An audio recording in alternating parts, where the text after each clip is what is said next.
நல்லா இருக்கு. மங்களத்தை எடுத்தனா என்ன யூஸ்? நம்ம இப்ப நீ ஒண்ணு சொல்ற, நீ சொன்ன எனக்கு ஒண்ணு சொல்லணும்னு தோணும்ல, அதை நான் சொல்லிடணும். நம்ம சொல்ல மாட்டோமா? சொல்லாம இருந்தா நீ என்ன சொல்றேங்கிறது ஃபுல்லா உனக்கு கேட்பேன். இன்னொன்னு நான் சொல்லணும்னு நினைச்சதுல நான் யோசிச்சுட்டு வேற ஒன்று எடுத்துருவேன். இல்ல அவனுக்கு சொல்லல. இன்னும் நம்ம இதெல்லாம் பொறுத்துக்க முடியாது. ஒரு தடவை என் ஃப்ரெண்டு வந்து மண்ணு கீழே கொட்டிச்சு தரையில.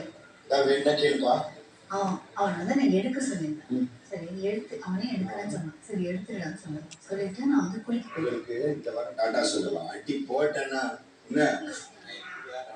நான் உங்களுக்கு டாடா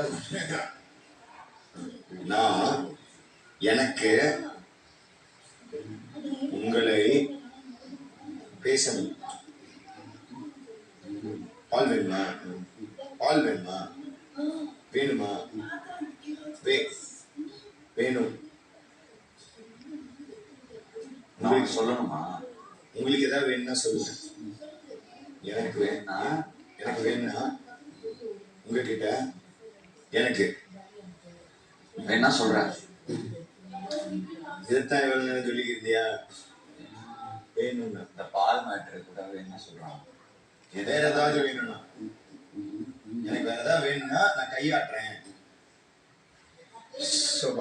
இந்த பொம்மை லாங்குவேஜ் நமக்கு புரிய கொஞ்சம் கஷ்டமா இருக்குப்பா. ஆனா பொம்மையானோட அழகாயிட்டாங்க. பொம்மைக்கு நீ ஷேவ் பண்ணி விடுவோமா? ட்ரிம் எல்லாம் பண்ணி கிளீன் ஷேவ்ல பொம்மையை பார்த்தா எப்படி இருக்கும்? இல்லையே பண்றானா? ஸ்கூல் டாஸ்க்ல பண்ணிச்சு. ஆக்சுவலா உங்க தாடி நல்லா எழுதுங்க. இப்பதான் நீ கியூட்டா இருக்கு. அதுக்குன்னு கிளீன் ஷேவ் பண்ணாங்க. கோல்டு போடு டூல பண்ணாதான் நல்லா இருக்கு. தாடி வச்சு ரொம்ப ரகடா இருக்கு. ரகடன்ற தடி ரொம்ப பெரிய அங்கிள் மாதிரி இருக்கு. யாரோ இந்த குண்டாஸ்லாம் வரும். வில்லனுக்கு பின்னாடி 10 பேர் வருவாங்கல்ல.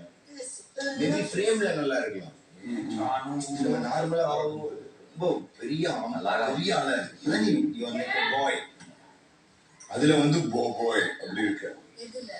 தாடி எல்லாம் வச்சு காசினா சொல்லுனா இந்த மாதிரி இருக்கும். கொஞ்சம் கேளுங்க. ஒரு கம்மல் தொலைஞ்சு போச்சு. அது கோல்டு.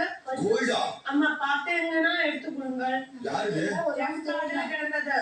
யாரு கம்மல்? யாரு? ஜெஃப்ரி தம்பி. இல்லம்மா, ஜெஃப்ரியோட ஓன் கம்மலான ஜெஃப்ரியோட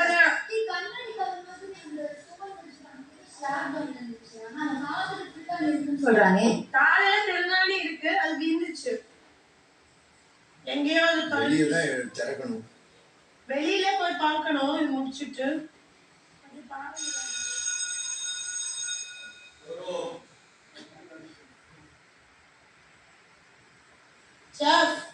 வெளியில கூட பார்க்கலாடா.